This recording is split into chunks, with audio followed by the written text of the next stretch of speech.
Hello students, मैं हूं अमन खान और आप सब देख रहे हैं अमन केमिस्ट्री क्लासेस। तो क्या लें, हम अपना लेक्चर नंबर 24 स्टार्ट करेंगे भाई। ठीक, उससे पहले अपन लेक्चर नंबर 23 में क्या पढ़ के आए थे। लेक्चर नंबर 22 एंड 23 दोनों एक दूसरे से रिलेटेड थे भाई। उनमें हमने क्या देखा था भाई, तुल्यांकी भार ज्ञात करना देखा था। वो तुल्यांकी भार कैसे निकालते थे एक बार मैं आपको पूरा बता देता हूँ, उसका रिवीजन आपके ऊपर अच्छे से हो जाएगा। ठीक, तो तुल्यांकी भार कैसे निकालते थे भाई आप लेक्चर नंबर 23 में। हम यहाँ पर अम्लीय माध्यम, ठीक है सर, अम्लीय माध्यम में भी निकालते थे। ठीक है, उसका सबसे पहले आप कैसे लिखते थे, उसका फॉर्मूला आप ऊपर लिखते थे अणुभार। पक्की बात भाई, अणुभार लिखते थे। अपोन में क्या लिखते थे भाई, ऑक्सीडेशन नंबर में कितने का चेंज आ रहा है। ठीक है, आप मात्र ये दो चीज़ें लिखते थे जिसमें आपका क्वेश्चन पूरा सोल्व हो जाता था।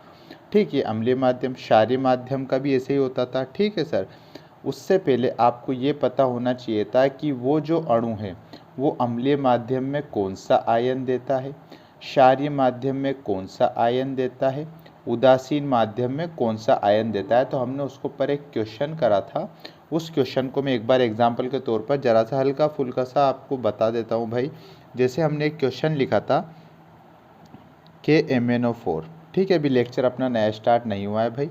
KMnO4 था, उसका अम्लीय माध्यम, क्षारीय माध्यम और उदासीन माध्यम में तुल्यांकी भार ज्ञात करना था। तो हमने सबसे पहले KMnO4 को क्या करा था, जल में डाल दिया था, आयनन कर दिया था। तो हमें पोटेशियम प्लस और MnO4 माइनस आयन मिला था। अगर आपको पता है कि ये पर manganate ion MnO4 minus ion अम्लीय माध्यम में मतलब एसिड मीडियम में क्या देता था आपको, मैग्नीज 2+ देता था। ठीक सर, और बेसिक मीडियम में क्या देता था आपको, बेसिक मतलब क्षारीय माध्यम में क्या देता था, ये MnO2 देता था आपको ये। और उदासीन मतलब न्यूट्रल मीडियम में क्या देता था आपको ये, उसमें भी आपको ये MnO2 देता था। पक्की बात है। फिर हम देखते थे सबसे पहले KMnO4 का तुल्यांकी भार किस माध्यम में,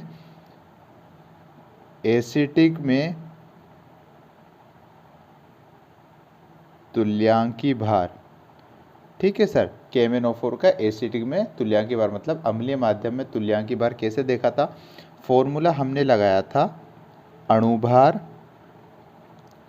अपॉन ऑक्सीडेशन नंबर में चेंज कितने का आया था। तो अणुभार आपको एग्जामिनर ने दे रखा था 158 अपॉन, अब ऑक्सीडेशन नंबर में चेंज कैसे निकालते हो, इधर जाना पड़ेगा आपको इस वाले पोर्शन में कि MnO4 जो आपका MnO4 माइनस था वो आपको क्या दे रहा था सर, Mn2+ दे रहा था। यहाँ तक कोई दिक्कत नहीं है। ठीक है, MnO4 आपका अम्लीय माध्यम में क्या दे रहा था सर, Mn2+ दे रहा था। ये क्वेश्चन फिक्स होते हैं इसलिए मैंने आपको इनके पूरा हिंट लिखवा रखा है कि MnO4 एसिटिक में जाता है तो कौन सा आयन देता है, उदासीन माध्यम में जाता है कौन सा आयन मिलेगा या कौन सा मॉलिक्यूल मिलेगा, बेसिक मीडियम में क्या मिलेगा। ठीक, तो अम्लीय माध्यम में यह लिख देता हूँ मैं, एसिडिक मीडियम में क्या देता है आपको, Mn2+ देता है। ठीक है सर, फिर हमने देखा इस पे ऑक्सीडेशन नंबर तो हमें दिख रही है इसके माथे पे, इस वाले मैग्नीज पे कितनी है, 2+, ऑक्सीडेशन नंबर 2 है।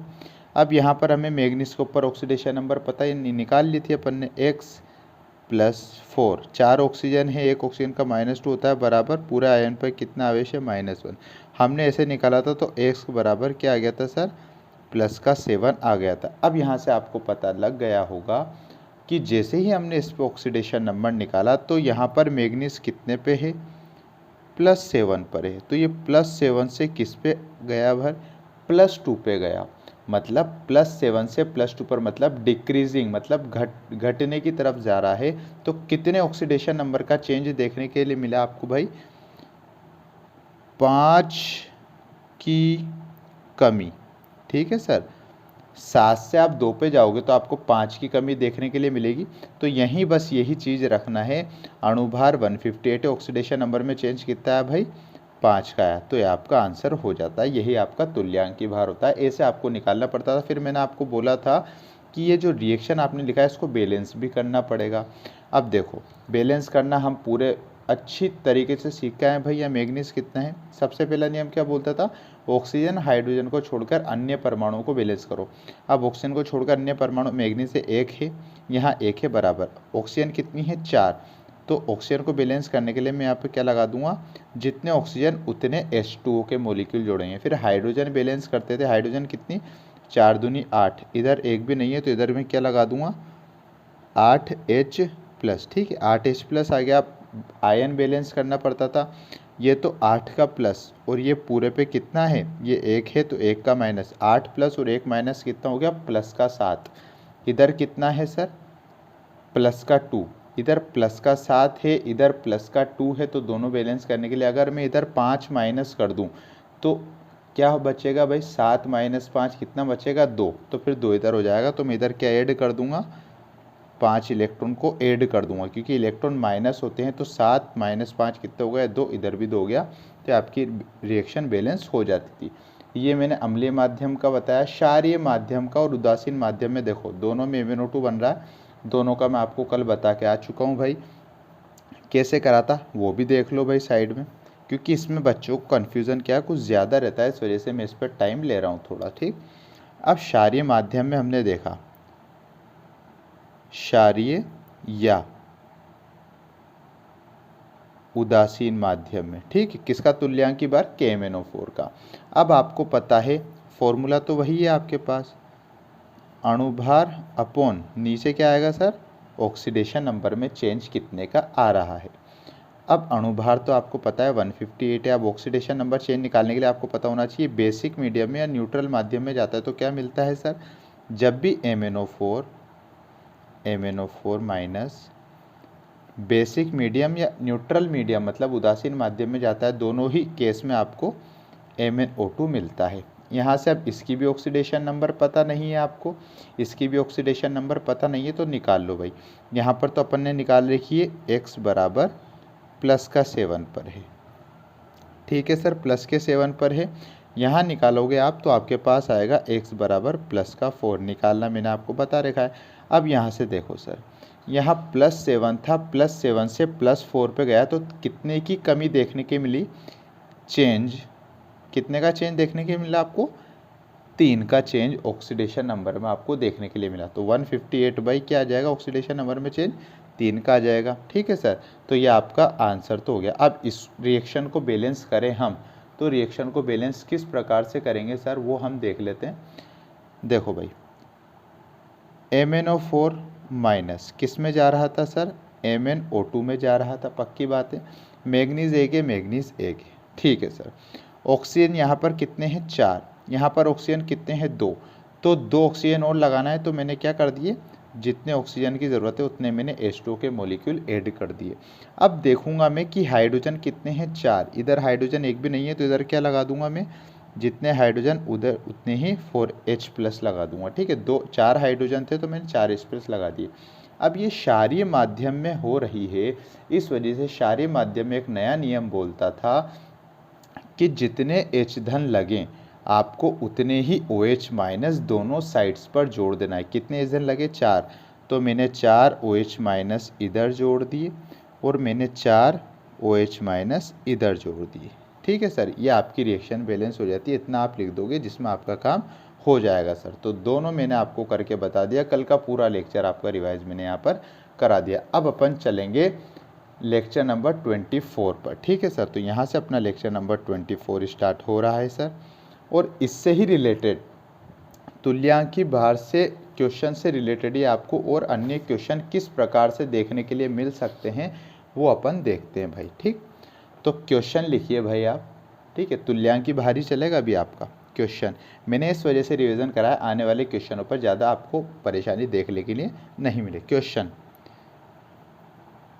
निम्न दी गई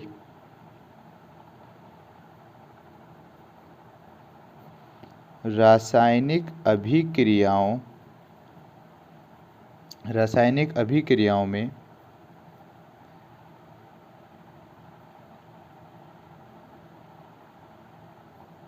अभिकारकों तो याद है ना किसे कहते हैं अभिकारकों, या दूसरा नाम और लिखवा देता हूं मैं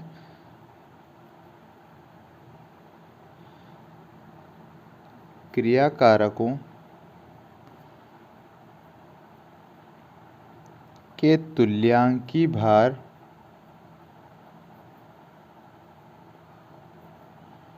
ज्ञात कीजिए।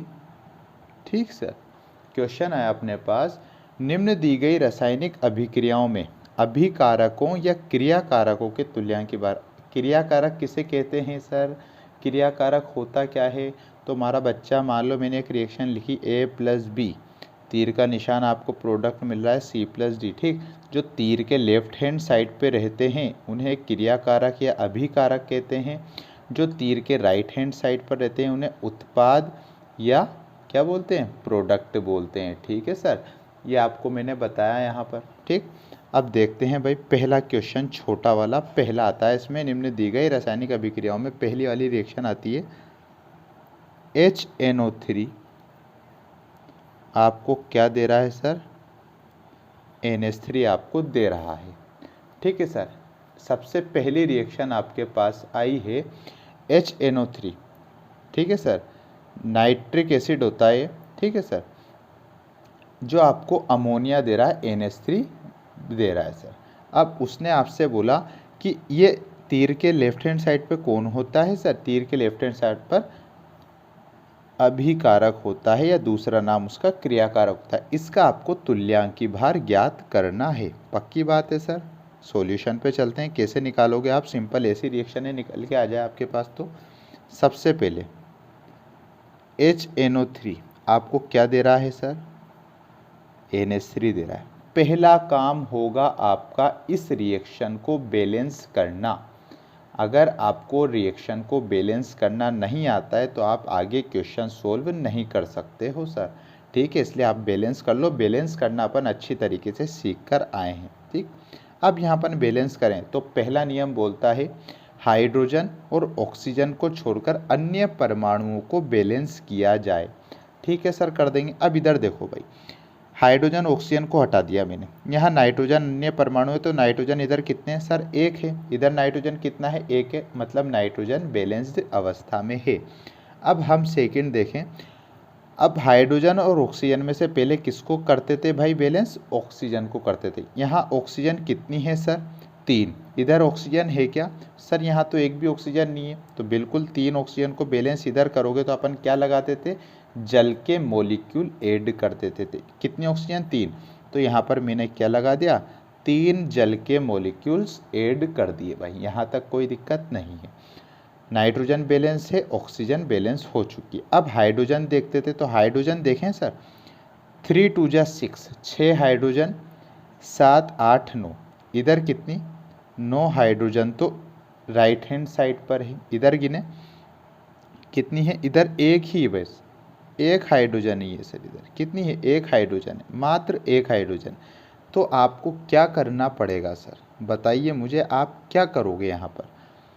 देखो, यहाँ पर 3 दूनी 6 हाइड्रोजन जोड़ी, 7 8 9, 9 हाइड्रोजन, इधर एक। इसका मतलब, और हाइड्रोजन को बैलेंस करने के लिए कौन उस्ताद आते सर? H+ आयन आते थे। तो यहाँ पर एक तो है, एक हाइड्रोजन तो है, मुझे 9 करना है तो मैं क्या करूँगा?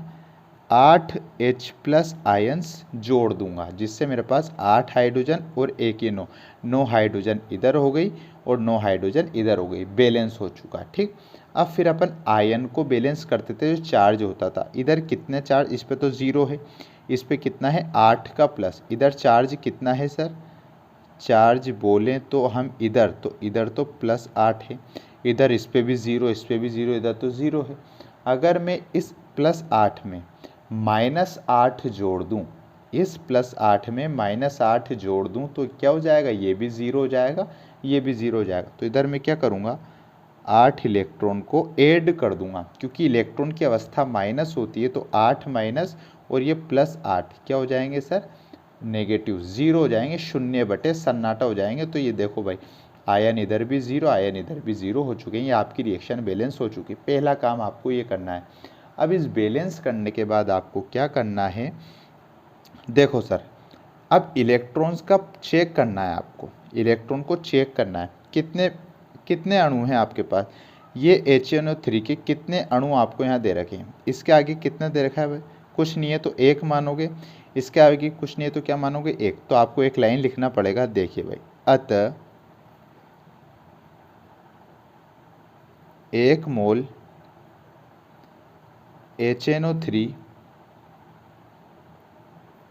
ग्रहण करता है। अब बताओ भाई मुझे, HNO3 क्या ग्रहण कर रहा है सर, बताइए।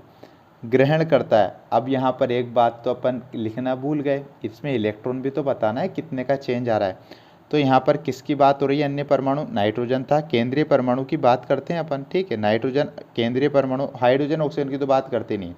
HNO3 में हमने नाइट्रोजन पर ऑक्सीडेशन नंबर निकाले हैं, तो कैसे निकलेगा, हाइड्रोजन का होता है 1, ठीक है, नाइट्रोजन का निकालना है, मैंने क्या मान लिया x, 3 ऑक्सीजन है, 1 ऑक्सीजन -2 होता है बराबर 0, ठीक है। तो क्या आ जाएगा आपके पास इसमें, देखें अपन डायरेक्ट सोल्व कर लें। 3 2 जा 6, -6 +1, -6 और ये +1 क्या आ जाएगा, -5 उधर जाएगा तो क्या आ जाएगा, ये नाइट्रोजन +5 पर है, ठीक है, ये नाइट्रोजन +5 पर है। यहाँ पर हम देखें तो यहाँ पर नाइट्रोजन, हाइड्रोजन क्या होता है सर 3+ होते हैं, तो ये नाइट्रोजन कितने पे, -3 पर है। अब देखो इस HNO3 में नाइट्रोजन -5 से इधर जाते ही किस में चल गया, -3 में चल गया सर, किस में चल गया, -3 में। तो कितने का चेंज आपको देखने के लिए मिला यहाँ पर, बताइए ना सर। +5 से -3, अब -3 से 5 गिनो आप, -3, -2, -1 0, 1 2 3 4 5, कितने का चेंज, 8 इलेक्ट्रॉन का चेंज आपको देखने के लिए मिला। कितने इलेक्ट्रॉन ग्रहण कर लिए इसने, पहले तो -3 थे, कितने इलेक्ट्रॉन ग्रहण कर लिए इसने, 8 इलेक्ट्रॉन ग्रहण कर लिए, ठीक है सर। कितने इलेक्ट्रॉन, 8 इलेक्ट्रॉन। तो 1 मोल HNO3 ग्रहण करता है कितने, यहाँ से यहाँ तक गया तो कितने का चेंज है आपको, 8 इलेक्ट्रॉन ग्रहण करता है, ठीक है सर। इलेक्ट्रॉन तो लिखना आ जाएगा आपको, दोनों को ऑक्सीडेशन नंबर निकाल देना, जितने का चेंज आ रहा है उतने ही आपको इलेक्ट्रॉन ग्रहण करते हुए नजर आ जाएंगे। फिर सेकेंड लाइन में लिखोगे, अतः HNO3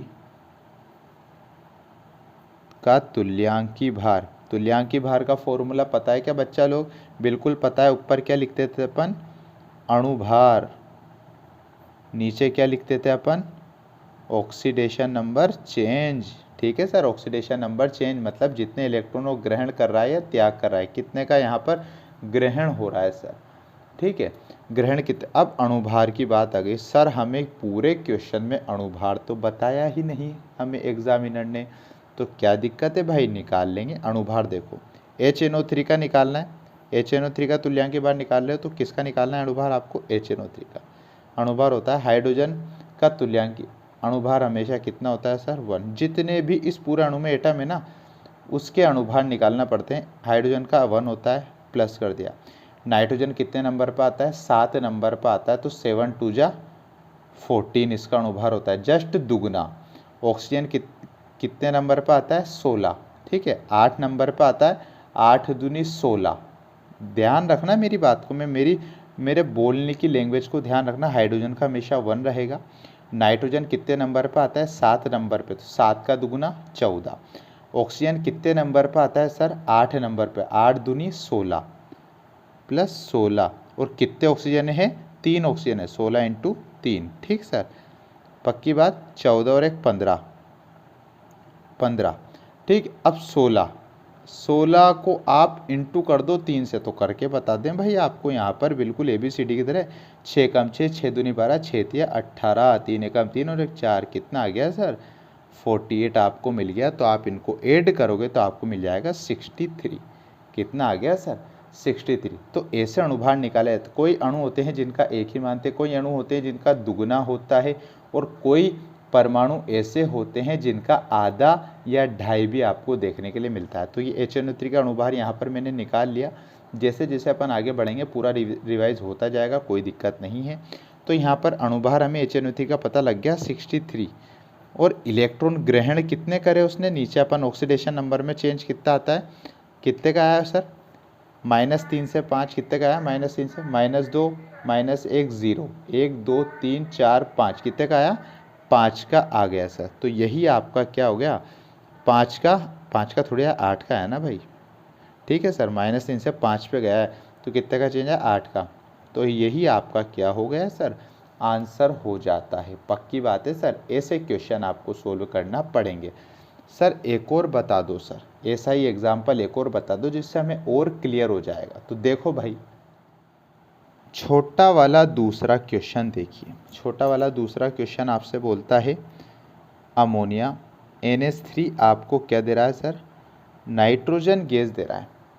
अमोनिया NH3 आपको नाइट्रोजन गैस दे रहा है। इस किसका तुल्यांकी भार ज्ञात करना है आपको, अमोनिया का, कोमा अमोनिया का तुल्यांकी भार क्वेश्चन मार्क। ठीक सर, ये आपके पास क्वेश्चन आया। तो सॉल्यूशन में हम सबसे पहले क्या लिखते हैं, यही रिएक्शन को नीचे लिख देंगे। NH3 आपको क्या दे रहा है भाई, नाइट्रोजन गैस दे रहा है। ठीक, हाइड्रोजन और ऑक्सीजन को छोड़कर अन्य परमाणुओं को बैलेंस कर दो सर, बिल्कुल। यहाँ हाइड्रोजन को देखिए, नाइट्रोजन कितना है, 1, इधर कितने हैं, 2, तो इस नाइट्रोजन का आगे मैं क्या लगा दूंगा सर, 2। देखो नाइट्रोजन बैलेंस हो चुका। अब हाइड्रोजन और ऑक्सीजन में सबसे पहले ऑक्सीजन को बैलेंस करना है। सर हमें तो यहाँ ऑक्सीजन दिख ही नहीं रही, तो कोई दिक्कत नहीं है ना भाई, हाइड्रोजन को बैलेंस कर दो। हाइड्रोजन कितनी है इधर, 3 2 जा 6, इधर कितनी है, एक भी नहीं है। तो हाइड्रोजन को बैलेंस कौन सा आयन आता है, H+ आयन आता है। कितनी हाइड्रोजन थी, 3 2 जा 6, तो कितने H+ आयन आ जाएंगे, 6H+ आपने यहाँ पर लगा दिए। अब उसके बाद क्या करते थे आप, आयन को बैलेंस करते थे। अब इधर आयन देखो, इसको ऊपर तो कुछ भी नहीं है तो 0 आयन, इधर 0 है, इधर कितने प्लस हैं, 6+ हैं, इधर 6+ हैं, इधर 0 हैं, इधर मतलब प्लस आयन 6 हैं, इधर 0 आयन है। तो अगर मैं यहाँ पर इस 6+ में -6 ऐड कर दूँ तो प्लस माइनस तो माइनस हो जाता है। तो इस 6 में इधर मान लो 0 करना है मुझे, इधर 0 है तो इधर भी 0 करना पड़ेगा। तो 6+ है, तो मैं यहाँ पर क्या करा, 6 इलेक्ट्रॉनों को ऐड कर दिया सर। 6 इलेक्ट्रॉनों को ऐड करा तो इलेक्ट्रॉन की अब प्रकृति होती है माइनस की, तो माइनस प्लस जाएगा माइनस, तो इधर भी 0 आवेश, इधर भी 0 आवेश हो चुका है। ये आपकी रिएक्शन बैलेंस हो चुकी है। अब वही वाली बात, अतः 2 मोल NH3 इलेक्ट्रॉन। अब यहाँ पर कितने, वहाँ पर तो कुछ भी नहीं था आगे, तो अपन ने 1 लगाया था। यहाँ पर NH3 कितने मोल देखने के लिए मिल रहे हैं आपको, 2 मोल NH3। ठीक है सर, 2 मोल NH3 इलेक्ट्रॉन। कितने इलेक्ट्रॉन, अगर मैंने आपसे बताया था तीर के राइट हैंड साइड पे अगर आपको इलेक्ट्रॉन दिख जाए, ये मैं आपको लिखवा कर आ चुका हूँ पहले ही P ब्लॉक खंड में, मतलब P खंड के तहत चैप्टर में, कि जब भी इलेक्ट्रॉन तीर के राइट हैंड साइड पर दिख जाए तो वो इलेक्ट्रॉन क्या करते हैं, त्याग करता है। जब भी इलेक्ट्रॉन तीर के राइट हैंड साइड में देखने के लिए, तो इसका मतलब इलेक्ट्रॉन बाहर निकल रहे हैं। जब इलेक्ट्रॉन तीर के लेफ्ट हैंड साइड में ले, इलेक्ट्रॉन ग्रहण हो रहा है। इतनी बात ध्यान रख लेना। ठीक सर, 2 मोल NH3 इलेक्ट्रॉन त्याग करता है। अब वो कितने इलेक्ट्रॉन त्याग रहा है भाई, साफ दिख रहा है आपको, कितने इलेक्ट्रॉन, 6 इलेक्ट्रॉनों का त्याग करता है। वो आप बैलेंस करोगे तो आपको आसानी से मिल जाएगा। ठीक, कोई दिक्कत यहाँ तक नहीं है। अब आपको क्वेश्चन में तो कितने NH3 दे रखे हैं, यहाँ तो आपको 2 दिख रहे हैं, लेकिन अपन को क्वेश्चन के हिसाब से चलना है। कितने NH3 दे रखे हैं, कुछ भी नहीं है, तो क्या मानेंगे अपन इसके आगे, 1। इसलिए अपन को 2 मोल NH3 का तो आपने निकाल लिया सर, 6 इलेक्ट्रॉन त्याग करता है, लेकिन हमें कितने NH3 के चाहिए, 1 मोल। इसलिए 1 मोल NH3 इलेक्ट्रॉन त्याग करेगा।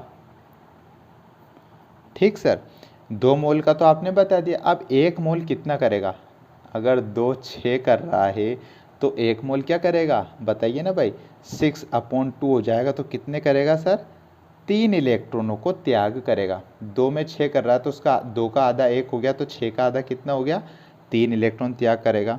फिर अपन फाइनल लाइन क्या बोलते हैं सर, अतः NH3 का तुल्यांकी भार बराबर, फॉर्मूला क्या होता था, अणुभार अपॉन इलेक्ट्रॉन त्याग करना या इलेक्ट्रॉनों को ग्रहण करना। ठीक सर, अब इलेक्ट्रॉनों को यहाँ पर आपने अणुभार निकालना है, तो आपको NH3 का अणुभार पता होना चाहिए, निकालना पता है। नाइट्रोजन कितने नंबर पर आता है, 7 पे, तो 7 टू जा क्या हो जाएगा सर 14 प्लस कितने हाइड्रोजन 3, 14 प्लस 3 कितना आ गया 17, 7 दूनी 14, नाइट्रोजन 7 नंबर पर आता है तो दुगुना कितना हो गया 7 टू जा 14 और हाइड्रोजन कितने 3, 15 16 17, तो इसका अणुभार कितना है सर 17 है। और कितने इलेक्ट्रॉन, 1 मोल NH3 कितने त्याग करे सर 3 इलेक्ट्रॉन, तो ये आ गया आपका इसका तुल्यांकी भार। कोई दिक्कत आई क्या सर क्वेश्चन में? नहीं आनी चाहिए। आशा करता हूँ मैं आपको पूरा समझ में आना चाहिए, कोई दिक्कत ही नहीं आनी चाहिए, क्योंकि क्वेश्चन में कुछ ऐसी खास बात है ही नहीं, इसमें कुछ रॉकेट साइंस की ज़रूरत है ही नहीं यहाँ पर। ठीक सर, एक क्वेश्चन और देखेंगे अपन जिससे पूरा क्लियर हो जाएगा। ठीक सर, देखिए सर एक क्वेश्चन और देख लीजिए, छोटा वाला तीसरा क्वेश्चन, Cr2O7 2-, ये आपको एक कंपाउंड दिया, एक मॉलिक्यूल दिया जो आपको क्रोमियम 3+ चार्ज दे रहा है। अब यहाँ पर एक क्वेश्चन में एक नई बात देती है उसने, माना Cr2O7 4-